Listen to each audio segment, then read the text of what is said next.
नमस्कार दोस्तों। आज मैं 33 वर्ष के पुरुष के कुंडली का अध्ययन करूंगा और इनके सवालों का जवाब करूंगा। हमारे चैनल एस्ट्रो अमन जी में आपका बहुत बहुत स्वागत है। अगर आपने अभी तक हमारे चैनल को सब्सक्राइब नहीं किया है तो कृपया करके चैनल को सब्सक्राइब कर लें, बेल आइकन को प्रेस कर दें ताकि लेटेस्ट नोटिफिकेशन आपको मिल जाए। तो चलिए शुरू करते हैं। ये कुंडली अध्ययन इसलिए भी इंपॉर्टेंट है क्योंकि इस कुंडली में ग्रहण दोष बना हुआ है, राहु के इनको अच्छे फल मिल रहे हैं। सबसे बड़ी बात है, राहु के इनको अच्छे फल मिल रहे हैं और इनकी जिंदगी राहु में ही परिवर्तित होगी। तो आज की वीडियो बहुत ज़्यादा महत्वपूर्ण है क्योंकि कुछ ऐसे हाईलाइट बातों को मैं करूंगा जो आपके लिए काफ़ी लाभकारी होगा। और जो खास करके कुंडली अध्ययन करना सीख रहे हैं या अपनी खुद की कुंडली देखना चाह रहे हैं उनके लिए भी ये वीडियो महत्वपूर्ण है। तो सबसे पहले हम बात करते हैं लगन पर। लगन पर बात करना बहुत जरूरी है कि अगर किसी कुंडली का लगन देखना है तो वो हम कैसे समझें। तो यहां पर आप देखो एक लिखा हुआ है, तो एक का अर्थ है मेष। ये मेष लगन की कुंडली है। इस कुंडली में बुध अस्त का है, शनि वक्री है। वो कैसे मैंने समझा, बुध पे ये वाला एरो अस्त का बताता है और वक्री पर स्टार जैसा सिंबल बना होगा जो शनि पर ये देख रहा है आपको, ये देखो। तो ये अस्त और वक्री क्या हुआ, अस्त का अर्थ है कि कोई भी ग्रह अगर सूर्य से क्लोज कंजंक्शन में बैठे तो सूर्य के कंपैरिजन में अस्त का हो जाता है। मतलब बहुत ज्यादा फल नहीं दे पाता ऐसी धारणा है, लेकिन हिडन रूप से फल जरूर देता है। दूसरा चीज, वक्री का अर्थ होता है उस ग्रहों के 3 गुने फल में इंक्रीजमेंट आ जाता है। मतलब अगर वो योग कारक हुआ, आपके लिए शुभ फलदायी हुआ तो 3 गुना ज्यादा अच्छा फल देगा, अगर मारक हुआ तो 3 गुना ज्यादा खराब फल देगा। तो अब इस कुंडली में बल पर विचार करते हैं क्योंकि आप कुंडली देखते हैं लेकिन आप कुंडली में ये चीज नहीं जान पाते, ना या आप समझना चाहते हैं कि कोई ग्रह फल किस सर्कमस्टांसेस पर देता है। मतलब कैसी स्थिति बनी रहे जो वो आपकी जिंदगी पर अच्छे फल देंगे या खराब फल देंगे, ये जानना समझना बहुत जरूरी होता है। तो आइए देखते हैं। अब ये देखो, डिग्री का बड़ा महत्व है। पूरी कुंडली का जो गणना है वो डिग्री पर ही हो जाता है। सूर्य 22 डिग्री पर बैठा है, अंश, इसको हम अंश भी कहते हैं। अब 22 डिग्री का अर्थ हुआ कि ये युवावस्था में, युवावस्था के करीब है ये। मतलब ये 90% आपको अच्छा फल देगा। हम जब अपने लाइफ में युवा फेज में रहते हैं, जब हम जवान होते हैं तो हम ज़्यादा कार्य कर पाते हैं। तो वही वाली बात है कि ये 90% फल देगा। शुभ फल देगा या अशुभ फल देगा वो आगे विचार करते हैं हम। चंद्रमा 29 डिग्री पर बैठा है तो ये बलहीन है। अब कोई ग्रह अगर 29 डिग्री पर है, मृतक अवस्था के आसपास है, तो वो 10% से ज़्यादा फल आपके लिए नहीं दे पाएगा। अगर इस केस में ये मारक हुआ, मतलब अशुभ फलदायी हुआ, तो ये बहुत ही अच्छी बात है। अगर योग कारक हुआ तो इसको जवान करने के लिए कोई टॉनिक वगैरह पिलाएंगे, फिर मतलब इसको जवान करने के लिए कोई उपाय करेंगे अगर ये योग कारक हुआ तो। उसके बाद देखा जाए तो मंगल 20 डिग्री पर है, ये युवा अवस्था में है, तो ये आपकी जिंदगी पर सुफलदायी है, एकदम सुफलदायी है, ना की तो बात ही नहीं है। ये 100% फल देगा। बुध 11 डिग्री पर है, ये भी 100% फल देगा। गुरु 1 डिग्री पर है, ये बलहीन है।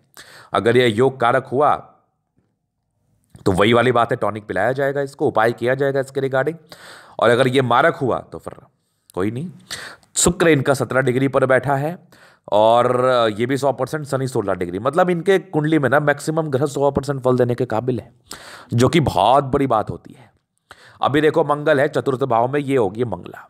अगर मंगल लगन में रहे, चतुर्थ में रहे, सप्तम में रहे, अष्टम में रहे, द्वादश में रहे और बहुत बहुत धारणा में द्वितीय भाव में भी रहे, तो ये जातक मंगला या मंगली होती है।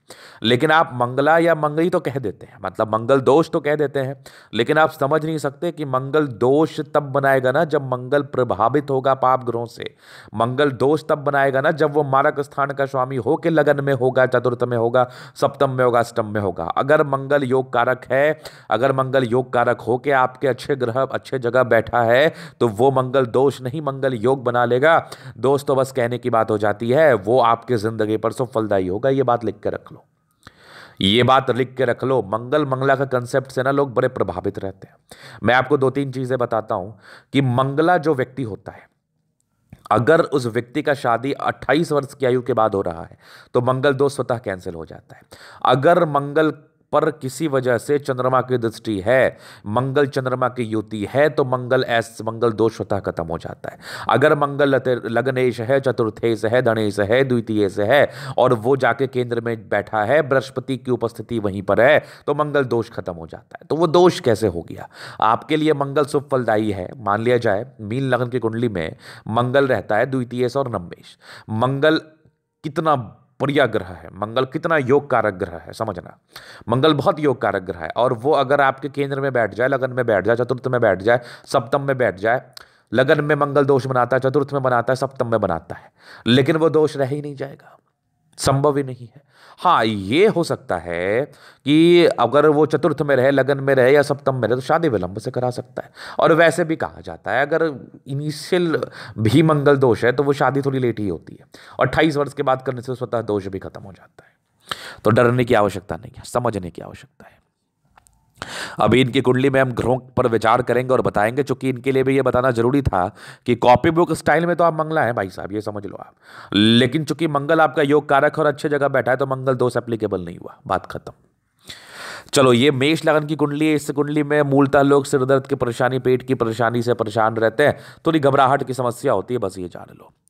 अभी इस कुंडली में सूर्य पर विचार करते हैं। सूर्य मिथुन राशि में कहाँ बैठा है ये देख लो पहले आप। तीन लिखा हुआ तो भाई सूर्य तो मिथुन राशि में होगा। समांतर राशि में पंचमेश, मतलब पढ़ाई लिखाई कारक स्थान का स्वामी होके आपके यहाँ पर बैठा है, तीसरे घर में, कर्म के हाउस में। और ये दर्शा रहा है कि जब सूर्य पंचमेश हो और तृतीय भाव में जाके बैठा हो, जो कि कर्म का हाउस होता है, छोटे भाई बहनों का घर होता है, पराक्रम का घर होता है, तो ऐसे व्यक्ति बड़े पराक्रमी होते हैं। कोई भी कार्य करेंगे तो बड़े लगन के साथ करेंगे, एकदम ट्रस्टवर्दी ईमानदार व्यक्ति। और सूर्य की कृपा हो तो सूर्य आपको आपके मेहनत के दम पर ज्यादा तरक्की आपकी जिंदगी पर प्रदान करेगा, नो डाउट। दूसरी बात, चंद्रमा और विचार करते हैं। चंद्रमा चौथे घर का स्वामी है, पांचवें में बैठा, लेकिन बलहीन है, याद रखना, बल है ही नहीं। चौथे भाव का स्वामी है तो ये इंडिकेट कर रहा है कि ऐसे व्यक्ति को गाड़ी मकान वाहन का सुख मिलता है, लेकिन चंद्रमा बलहीन है, चूंकि केतु के साथ बैठ के एक दोष बना रहा है, ग्रहण दोष, राहु और केतु दोनों के साथ हो जाता है। चूंकि चंद्रमा में बल ही नहीं है तो ये क्या ही दोष बनाएगा, जब मैं ही समर्थ नहीं हूं चलने में तो मैं दूसरे को क्या तकलीफ दूंगा। तो चंद्रमा के रिगार्डिंग कोई विशेषतम साइड इफेक्ट नहीं आएंगे, याद रखना। लेकिन चंद्रमा के लिए चंद्रमा में बल देने की आवश्यकता भी नहीं है, तो बच गए आप, ग्रहण दोष का कोई भी नेगेटिव इंपैक्ट नहीं आएगा। मंगल आपका कर्क राशि में है और मंगल नीच का है, मंगल कर्क राशि में नीच होता है, नो डाउट। और ये पहले और आठवें घर का स्वामी कुंडली में चौथे में। देखो, नीचता का अर्थ बलहीनता नहीं होता, इस बात को समझ लेना, नीचता का अर्थ बलहीनता नहीं होता। अब मंगल नीच का है, क्या साइड इफेक्ट डाल सकता है वो समझ लो। लग्नेश है तो कैरियर थोड़ा लेट से स्टार्ट कराएगा, थोड़ा सा साइड इफेक्ट तो करेगा, कैरियर थोड़ा लेट से स्टार्ट कराएगा, लेकिन कराएगा जरूर, क्योंकि लगनेश है, अष्टमेश है। अष्टमेश नीच का हो जाए तो आयु लंबी कर देता है, याद रखना मेरी बात, क्योंकि अष्टमेश नेगेटिव होता है और नीच भी नेगेटिव है, तो नेगेटिव नेगेटिव पॉजिटिव का फल देने लगेगा। तो अष्टमेश नीच हो जाए तो आयु बड़ी लंबी है आपकी। दूसरा, लग्नेश नीच का हो गया तो थोड़ा कैरियर विलंब से स्टार्ट होता है, लेकिन कैरियर स्टार्ट जरूर होता है। चतुर्थ भाव में मंगल बैठ गया तो गाड़ी मकान वाहन का सुख मिलता जरूर है, बस विलंब से थोड़ा मिलेगा। और इसके लिए आप एक मूंगा रत्न धारण कर सकते हैं। आप ये मत समझना कि नीच के ग्रह के लिए आप रत्न धारण नहीं कर सकते, नहीं, मूंगा का कार्य यहां पर डिफरेंट हो जाएगा। मूंगा चूंकि एंटीबायोटिक है, एस्ट्रोलॉजिकल रत्नों के हिसाब से अगर मैं बात कर लूँ, ज्योतिषीय रत्नों के हिसाब से अगर मैं बात कर लूँ, जब मैं स्टोन के बारे में बात कर लूँ, तो मूंगा लकड़ी होता है, स्टोन नहीं होता वो, तो उसके किसी भी तरीके से कोई भी नेगेटिव इंपैक्ट जल्दी नहीं आते। दूसरा, अगर मंगल लग्नेश है, वो नीच है और वो अच्छे ग्रह में जाके बैठा है, तो आप मूंगा रत्न बेशक धारण कर सकते हैं, आपको इसका बेनिफिट ही मिलेगा, वो इसकी नीचता को खत्म करने का पूरा प्रयास करेगा। और दूसरा, मंगलवार का व्रत रखें आप, मंगल देव मतलब हनुमान जी का आप पूजा करें। अभी मैं बुध पर विचार करता हूं। बुध कहाँ बैठा है ये देख लो, तीसरा मतलब तीसरे घर में बैठा, अष्ट का है, तीसरे छठे घर का स्वामी तीसरे में है, तो कहीं ना कहीं विपरीत राजयोग कंडीशन में है, लेकिन चूंकि अस्त का है तो बहुत ज्यादा शुभ फलदायी नहीं होगा, लेकिन बलहीन नहीं है, अंदर से धीरे धीरे फल देते रहेगा। ये विपरीत परिस्थिति में बना राजयोग है, इसका अर्थ हुआ कि जातक अपनी जिंदगी पर पैसा कमाते हैं, लेकिन थोड़ा मेहनत करने के बाद, ज्यादा मेहनत करने के बाद पैसा बहुत कमाते हैं। बृहस्पति भी यहाँ पर 3 लिखा हुआ मिथुन राशि में है, शत्रु राशि में है, बुध भी इनका कहीं ना कहीं मिथुन राशि में ही बैठा है। तो जो बृहस्पति शत्रु राशि में, नवमे 12वें घर का स्वामी है, तीसरे घर में है। नवमा घर भाग्य स्थान का स्वामी तीसरे घर में बैठा, 12वें घर का स्वामी तीसरे घर में बैठा, तो विपरीत राजयोग बना लिया। तीसरा, छठा, आठवां, 12वां त्रिक स्थान होता है, इस घर का स्वामी इसी घर में अगर जाके बैठ जाए तो विपरीत राजयोग बनाता है। मतलब जातक को मिलेगा सब कुछ लेकिन थोड़ा लेट से, करेंगे सब कुछ लेकिन थोड़ा विलंब से, ज्ञानी है, मान सम्मान मिलता है, शादी के बाद की जिंदगी भी बेहतर रहती है, कोई दिक्कत नहीं है। चूंकि नवमे भाव का बृहस्पति स्वामी है तो यहां पर से पुखराज रत्न बहुत ज़्यादा रिकमेंडेड तो नहीं मैं मानूंगा, क्योंकि गुरु 1 डिग्री पर है, तो मैं कहूंगा कि आप पुखराज पहन लो, क्योंकि ये विपरीत राजयोग वाले कंडीशन में भी है। ये विपरीत राजयोग वाले कंडीशन में भी है, बल देना बहुत जरूरी है। बृहस्पति के रिगार्डिंग फायदा चाहिए तो पुखराज और मूंगा पहन लो। पुखराज आपके बृहस्पति के लिए, मूंगा आपके मंगल के लिए, ये आपके लिए बहुत सुफलदायी होगा। शुक्र कर्क राशि में है, शुक्र यहां पर देख लो आप बैठा हुआ इनका चतुर्थ में, तो ये कर्क राशि में है, सूर्य शत्रु राशि में, दूसरे 7वें घर का स्वामी है। तो पत्नी के आने के बाद भाग्योदय होता है, दूसरा घर धन भाव है, पैसा आता है जिंदगी पर, कैरियर लग्जरी से जुड़े हुए कार्यों में होता है, पेंट का कार्य, आर्टिफिशियल ज्वेलरी का कार्य, साथ ही साथ इंटीरियर डिजाइन का कार्य, इस कार्य में तरक्की होती है। शुक्र चूंकि 10वें भाव को देख रहा है तो कैरियर उसी फील्ड में ज्यादातर केसेस में होता है। शुक्र इनका कहीं ना कहीं बलशाली भी है, बहुत बलशाली है। शनि बहुत जबरदस्त है आपका, बहुत जबरदस्त है। शनि 9वें भाव में बैठा है, वक्री होके बैठा है, 10वें 11वें घर का स्वामी है, 9वें घर में करोड़पति, अकेला शनि आपको बना सकता है। अकेला शनि के पास इतना ताकत है कि ये आपको करोड़पति बना सकता है, कोई टेंशन वाली बात नहीं है। जबरदस्त शनि है, पैसा बल्क में आता है, एकदम बल्क में। अब राहु केतु के लिए अगर मैं बात करूं तो 11वें भाव का राहु शनि के द्वारा कहीं ना कहीं फल देते हुए नजर आता है। क्यों, इसका कारण क्या है, मैं ये बताता हूं आपको।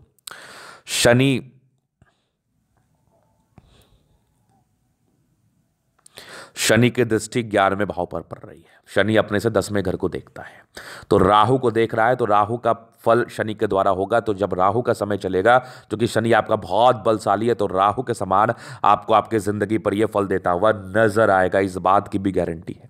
तो राहु चूंकि चौथे 4 डिग्री पर है और शनि 17 डिग्री पर है, तो शनि ऐसे भी इसको कैप्चर कर लेगा, चूंकि दृष्टिगत संबंध से ये जुड़ा हुआ है, देख रहा है, अपने से 10वें भाव को शनि देखता है, तो बहुत जबरदस्त राहु के आपको फल मिलने वाले। और केतु के लिए तो मैंने बता ही दिया कि केतु वैसे 5वें भाव में है, तो मेहनत कराएगा आपको थोड़ा। तो चलो अभी मैं ग्रहों आपके टाइम पर देखता हूं कौन सा टाइम पीरियड चल रहा है। तो अभी इनका राहु का समय चल रहा है, और आप याद कर लो कि 2011 के बाद राहु का समय आया, उसके बाद आपने बहुत पैसा कमाया है, बहुत पैसा कमाया है, और 29 तक पैसा कमाते रहेंगे आप, कमाते रहेंगे आप, कोई दिक्कत नहीं है। अभी मैं आपको दिखाऊं और चीज़ों को, तो ये देख लो अभी आपका समय चल रहा है, कहाँ पर रहिए, केतु राहु में केतु चल रहा है 2021 से 22 तक, बढ़िया ही समय है, राहु का स्वामित्व है, कहीं कोई दिक्कत नहीं है। राहु के बाद शुक्र चलेगा, ये भी बढ़िया चलेगा, सूर्य भी बढ़िया चलेगा। राहु के साथ चंद्रमा ये थोड़ा सा डमाडोल चलेगा 2028 26 के 90 महीने से लेकर 28 के तीसरे महीने तक। राहु में मंगल फिर ठीक चलेगा आपका, तो मतलब राहु का समय मोटा मोटी तौर पर बढ़िया रहेगा, बढ़िया तरक्की वाला समय, पैसा कमाते रहोगे। शनि के स्वामित्व की तरह राहु आपको पैसा दे रहा है, कोई दिक्कत नहीं है। अब राहु के बाद आएगा बृहस्पति, बृहस्पति अच्छा है, लेकिन पुखराज पहनने के बाद आपको बहुत ज़्यादा सपोर्ट मिलेगा, मतलब आगे लाइफ में प्रॉब्लम नहीं है। 2045 के बाद शनि आएगा तो फिर तो दिक्कत ही नहीं है, मतलब ज़्यादा तकलीफ नहीं है लाइफ में आपके। अब आपका समय ठीक है, बढ़िया है, कहीं कोई दिक्कत वाली बात नहीं है, जो स्ट्रगल का समय था वो खत्म हो गया, अब कोई दिक्कत नहीं है। चलो जी, ये तो था इनकी कुंडली का विश्लेषण, बाकी उपाय आप कर लेना।